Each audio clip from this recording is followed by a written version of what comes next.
All right. Hi.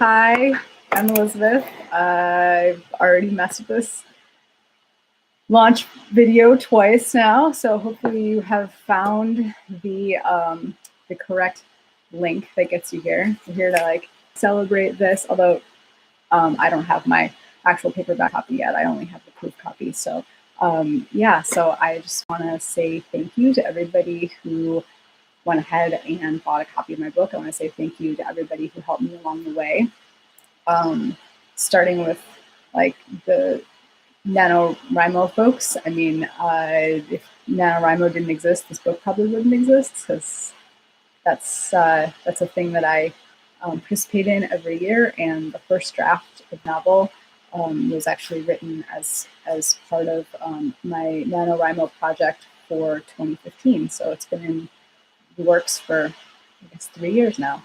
And now it's here today.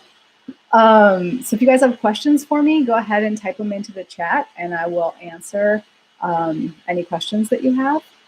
Please have questions, because otherwise this is going to be a really short video. I have cake. I got cake to celebrate. Looks pretty delicious, right? So yeah, so that's going to be, yeah, I just wanted to say thanks, and I'll maybe read a little bit and tell you a little bit about kind of the way that the book was, some of the background on the book and how it was put together. So right now, for the last month or so, hi, yay cake. For the last month or so, I've been working on a prequel novella that should be out hopefully by the end of the year if everything goes according to plan. And there's a little part at the beginning of chapter 2 that kind of relates to that prequel novella, and maybe I will read that to you guys in a little bit. I think this is a genre you enjoy writing about the most. I like science fiction and fantasy. I've written stuff that that is in both genres, but this is, but I write a lot of fantasy novels, so yeah, this is definitely a genre that I like to write the most. And where do I get my ideas from? Oh my god. They just come out of my brain, and I was actually telling my husband last night that one of the coolest things that I like about writing is when you have an idea about how you want something to play out. Like, you just want how you want a scene to take place, but you don't actually know how it's going to happen. And then you start writing and ideas just kind of come to you, and they come out of your head onto the keyboard and into your word processor. And then you surprise yourself sometimes with some of the things that just come out of your head as you're writing it. So I don't want to spoil too much of the scene that I was writing last night, but it involved a magical mail delivery system. And I didn't really know how that was going to work until I started writing it. And we'll see if it changes in the drafts ahead, but you will hopefully see that coming soon, the final version of that. I've got a hello from New Zealand. Hi. How do I do my writing? Yeah, that is a trick. So I used to be working full-time, and when I was working full-time, getting in my word count was really hard, which is one of the reasons why I really liked doing the National Novel Writing Month thing in November, because it's this crazy challenge where you have to write 50,000 words in a month, 30 days. So you write about 1,700 words a day approximately, and in order to stay on track. And 50,000 words is not a full novel. Like, this is just over 70,000 words, and that's pretty short for a novel. So yeah, it's a lot, and you have to, I don't know, for me anyway, I kind of set aside a little bit of time. I try to do it a little bit every day just to stay in the story. I find that if I take too many days off in between, I kind of lose my flow on where I am in the story, especially because like, I write science fiction and fantasy, and I'm creating a world in my head, and so it helps to kind of reside in that world for a while and really immerse myself in that world in order to keep getting the first draft fully through. and then I can go back and edit over a slower period of time, and that usually works pretty well. Right now, I just installed this app on my phone called Write-O-Meter, and you can set project goals for yourself, and it's pretty fun because it just like it sets a 25-minute timer for you, so you hit go and then you start typing, and it kind of focuses me a little bit. And I'm like, okay, I'm going to just sit down and write for 25 minutes and just see what happens and see how many words come out. And that seems to be working pretty well. How long does it take you to write a novel? How long does it take me to write a novel?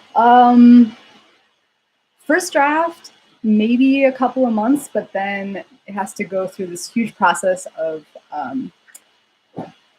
beta readers and my critique partners and trying to get feedback on that draft. And then I go back and make edits on it, and I have to send it to a copy editor, and they make edits on it, and I make more edits on it. So this one took 3 years. I'm trying to get this novella done in like 3 months. So we'll see. And the copy of my book rise. How do I pick character names? Ooh, and give them each a unique, distinct personality. Good question, Megan.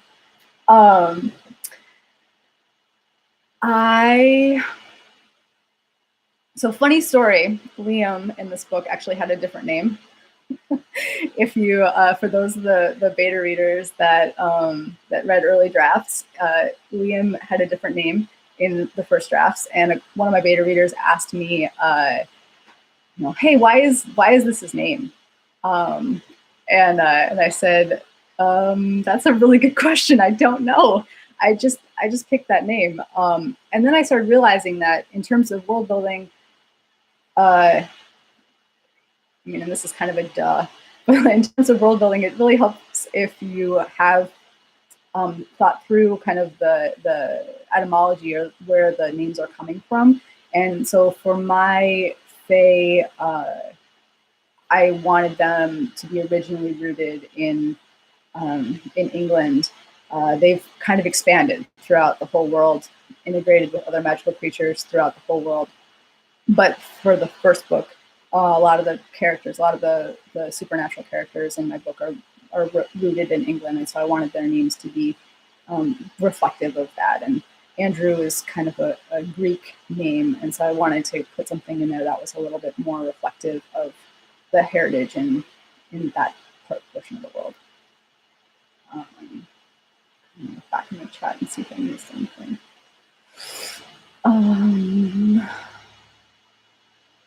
How do I hope to make readers feel?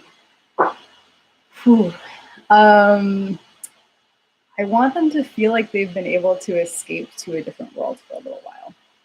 That's one of the things I love about books, is that you can open up a book and it'll take you places that you've never been before, and maybe you'll get to experience a little bit of magic and excitement along the way. And I think that if readers feel like they've been transported to someplace else, and they feel satisfied with the happy ending, or the ending anyway, then I'll be pretty happy. Best advice I could give anyone wanting to write a novel. Oh, geez. I would say you can do it. I think anybody who really wants to write a novel, I think really what it takes is just setting aside the time to sit down and make the words happen. It is a lot of work, and it's not always fun. Like, I know when I first started writing, I would write like the first couple of chapters of something, or I'd have a really good idea, I'd start writing it, and then it would start to get hard, and then you really have to keep pushing through in order to continue to make it happen. So I would say doing a little bit at a time, even if it's 100, 200 words a day, and continuing that process all the way to the end. until you have a full first draft, even if there's holes in it, like massive holes in it. Even if your character's names change 500 times, or like a new character or a new plot happens in the middle of it, just push through all the way to the end. And this is like, I'm gonna keep plugging Nano because I think it's awesome.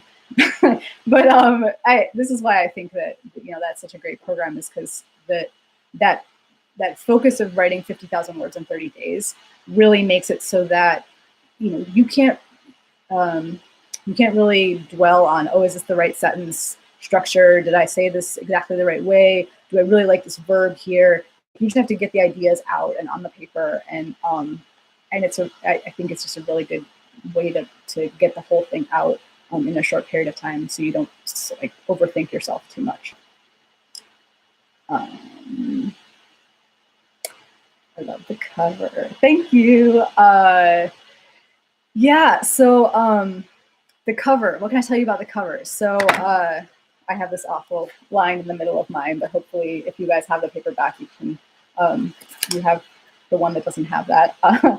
So yeah, I found a cover designer. I'm part of a romance writers group in San Francisco, and I asked around because a lot of those ladies have amazing cover designers that they work with.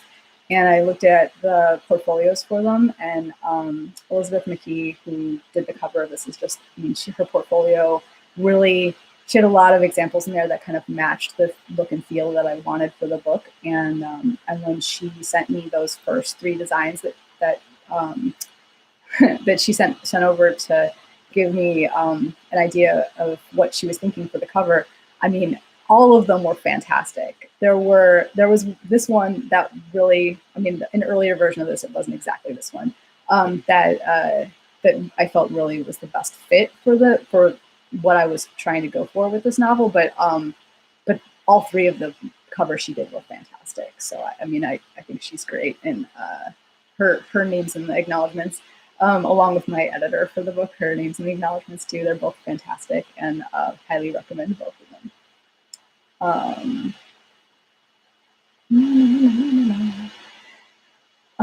Target age, category, target audience. Oh, so the characters in this book are post-college. So target audience for the book is really adults. There's some steamy scenes in the books, but I will warn you that it fades to black.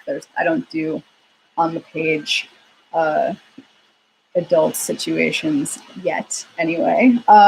So this book is probably could be fine for a high school student, but is more generally geared to adults. Yeah. When did I realize that I was a writer at heart? I've always written stuff. I have these like gray boxes that you can see. Like one of those gray boxes is just full of old notebooks of mine. I have a notebook problem. So yeah, I've written since I was a little kid. I remember writing stories about boarding schools. I was a big fan of boarding schools, even though I never went to one. I really wanted to go to, especially a magical boarding school, which is why, like, when I found Harry Potter, I was pretty thrilled. Yeah, so I've kind of always written on and off, but I did not think of it as something that I could do as a full-time career. So it's taken me a while to get to the point where I was ready to like make that leap and say, yeah, I want to do this full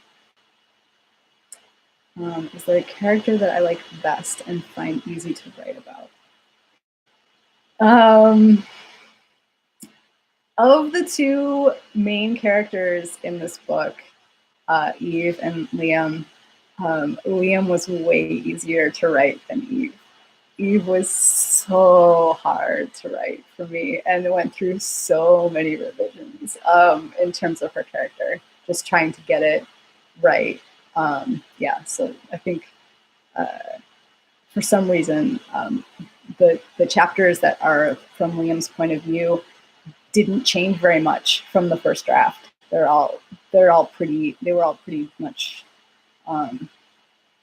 the way I wanted them from the beginning.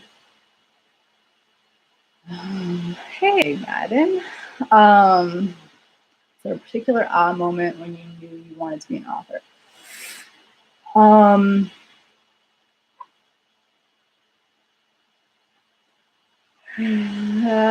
I think that I've always wanted to be an author. I have a teacher, my 4th and 5th grade teacher, who every time I would talk to her after if I came back to town and ended up running into her, she would tell me over and over again about this descriptive paragraph that I wrote in 4th and 5th grade about a red barn or something. I don't even remember this paragraph, but it clearly thrilled her. And if you're out there, hi, and thanks. And yeah, I don't know. I just, I just think that it took believing in myself more than anything else. I think it took realizing that, oh God, this is going to sound super sappy, but like realizing that you only have one life and you should be doing the thing that you love. And that's what I love. So that's what I want to do.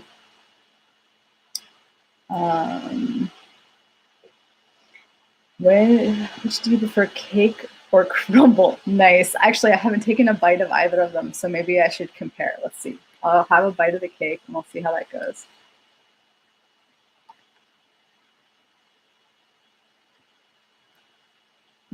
It's really good cake. So both of these are from a local bakery in town. I live on an island, if you don't know. We have several really good bakeries in town, but these are both from Rose's, and they're both really fantastic. This crumble.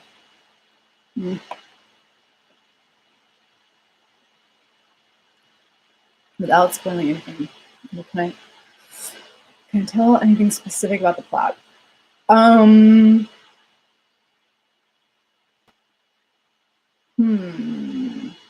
Let's see.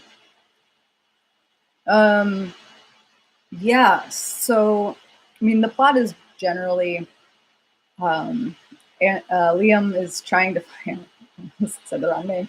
Liam is trying to find something that is going to help him stop this vengeful spirit that has been killing off the Fae, and that's how he ends up running into Evelyn, otherwise known as Eve, at her aunt and uncle's house, where she's visiting. And at first, she's kind of trying to just get away from some stuff that, for like what has been going on in her life, and she just wants to go and try something different. Also trying to follow her dreams, and then and she runs into Andrew, and then becomes very skeptical of him because he's acting a little weird, and she wants to know why. And yeah, so there's a so that ends up throwing her into the world of the Fae. Let's see, what types of genres of books do you like to read? Oh my gosh, I don't know if you can see the shelf behind me. Mostly science fiction and fantasy, primarily science fiction and fantasy. Yeah, I have a little bit of literary fiction down here, but a lot of this stuff is stuff that's on my. This is actually my to be read shelf, so there's not a lot on here that I've actually read already. This is all. These are my favorites. All of my kind of like my favorite books. Some of my favorite writing books. When or where do I feel the most creative?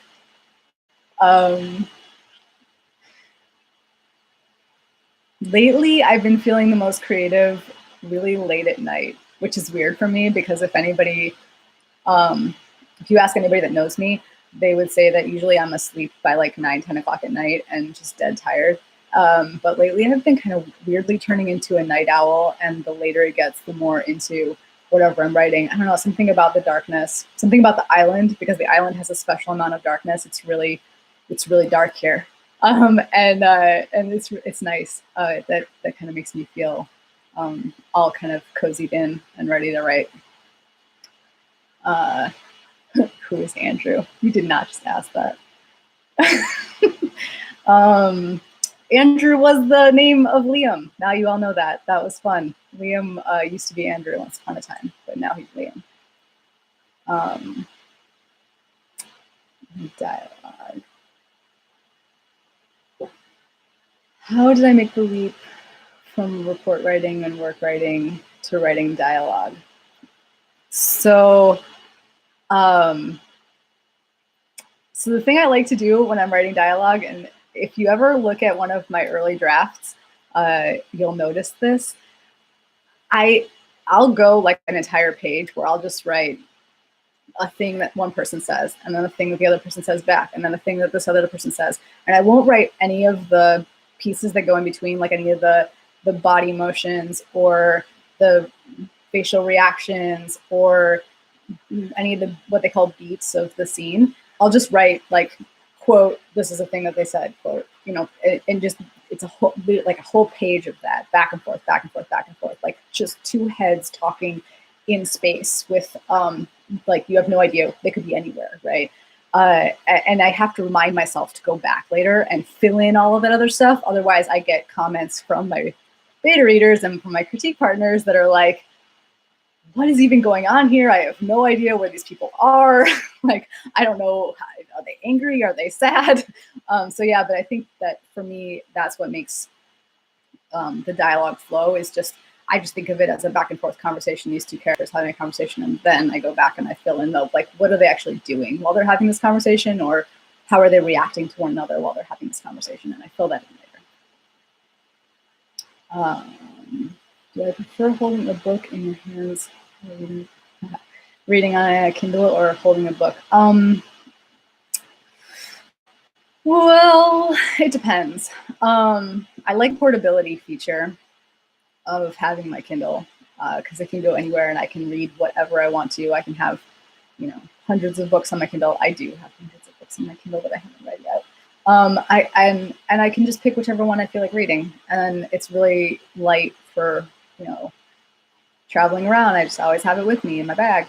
Paperbacks and hardcovers are a little bit heavier. I like them a lot though. Like all the books lately, anything that I have a special place in my heart for, any book that I really like, I kind of want to have it in paperback or hardcover. I don't know if you can see up there, but I actually have 2 different copies of this book called Sassenach by Anne McCaffrey that I adore. And I also have like 3 copies of Dune by Frank Herbert, because that's another really big favorite of mine. 2 of them are my copies, and one of them is my husband's copy, which he had on his bookshelf when we were dating, and it made me think that he had actually read it, but he had not read it. I only did not come to find that out until after we were married. But he made it up to me, and he read it later on. So false advertising, but it worked out.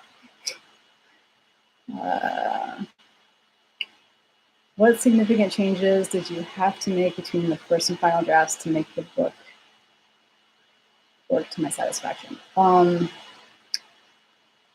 had to change Eve's like character arc a lot to make it work.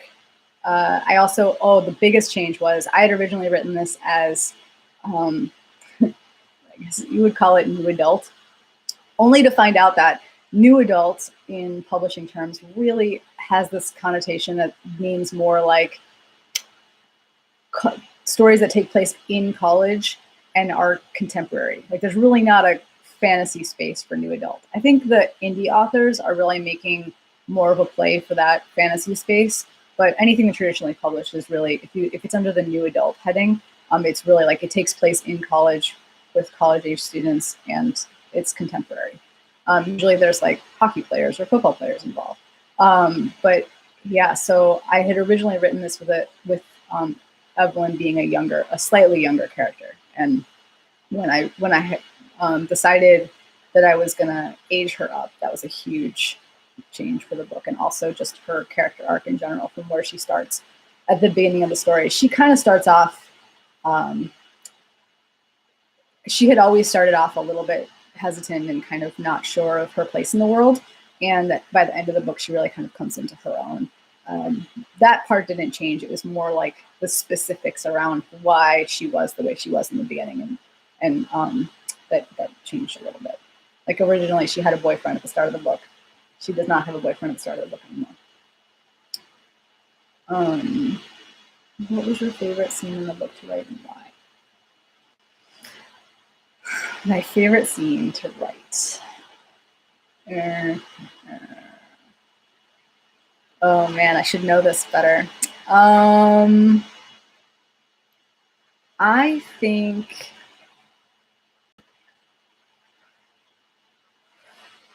I have to come. Maybe I'll come back to this one. I'm trying to think. Oh, I know. Yeah, that was the one that I really liked to write. I think I had a lot of fun writing the scene where Andrew, God, Liam, I'm so sorry, where Liam goes and meets his father. That was a fun scene to write. I like any scene that Arabella shows up in. She's kind of one of my favorites. What can we expect to see in the future of this world?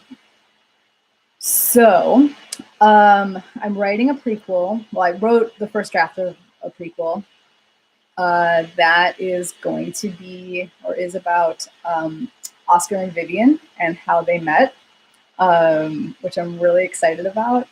And I sent it out to a couple of beta readers to get their feedback. My cousin is one of those, and she is brutal in the best way possible. But I was feeling really good about it, and then I started getting her feedback today, and now I'm going, oh no, it's maybe worse than I thought. We'll see. So the prequel is next up, and that one I want to get out before the end of the year. Then I'm gonna write an epilogue for Eve. So I did not. There's no epilogue in this book for Eve and Andrew. Kind of ends, and I feel like there's going to need to be a little bit of a bridge into book 2. So the Eve of the Fae takes place pretty much split 50-50 between the real world and this fantasy world. And in book 2, we're going to move really wholly into the fantasy world. And I'm really excited about what I have planned for book 2. And also the characters that I have planned for book 2 to focus on. But I think there's going to need to be a little bit of a bridge between book 1 and book 2 to get you there as a reader, to see a little bit of what Eve's life is like after this book is over.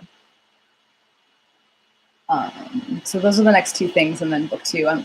My plan is to have book 2 out spring of next year.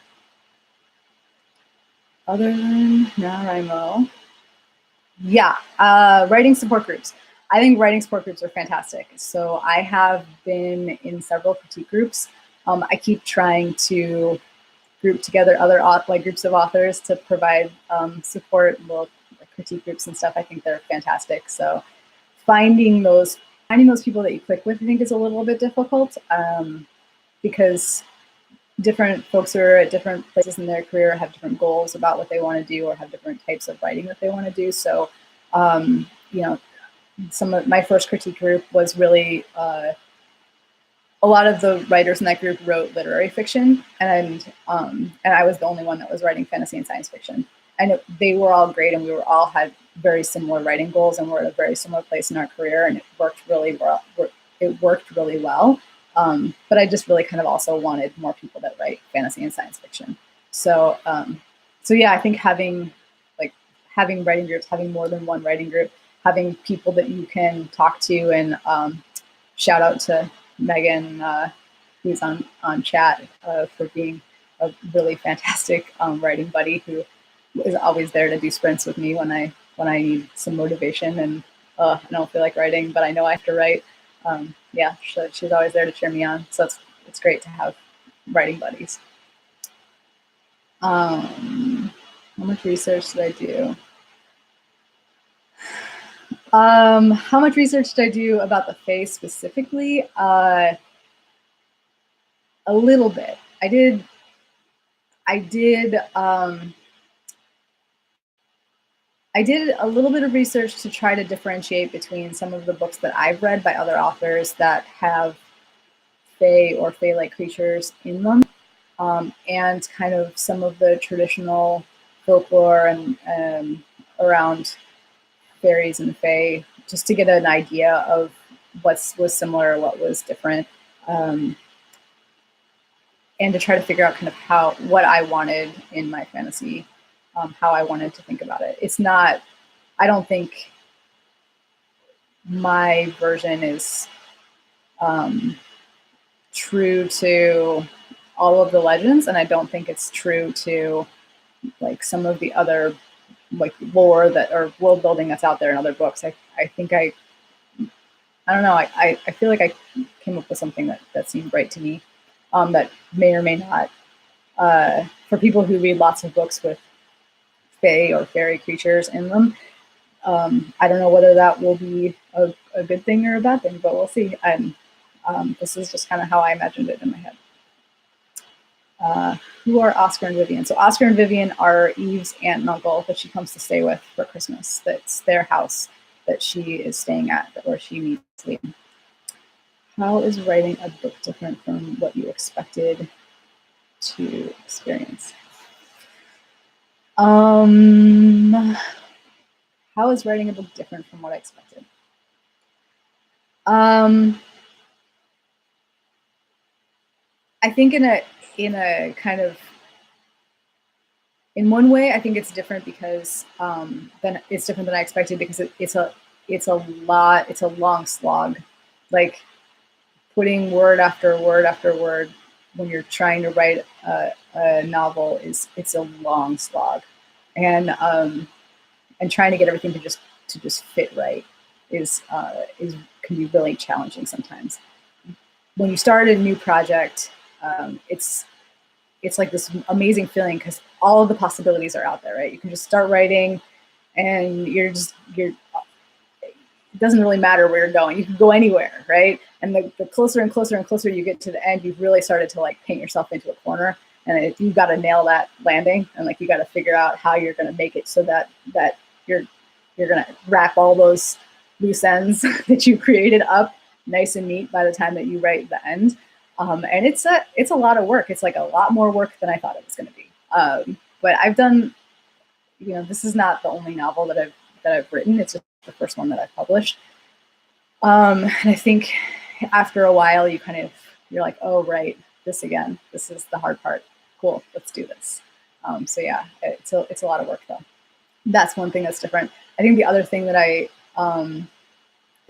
didn't realize is how much fun it is to create worlds. I mean, like I've written a bunch of different drafts of different books, in all of them in different worlds. And now that I'm writing this prequel and the epilogue and book 2 that are all set in the same world, this is the first time I've ever written more than one book set in the same world.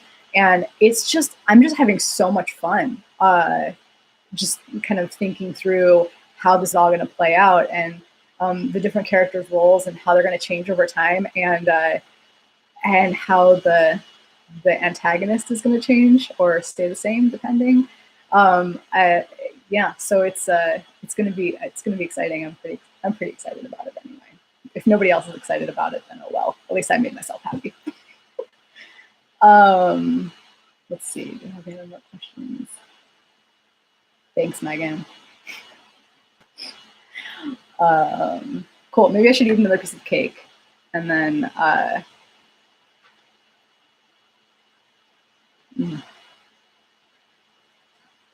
thumbs up on the cake, people. I highly recommend. Cool. Thanks, everybody. I really appreciate you asking me all these questions. Probably told you way more information than I should have. But I really hope you like the book, and yeah,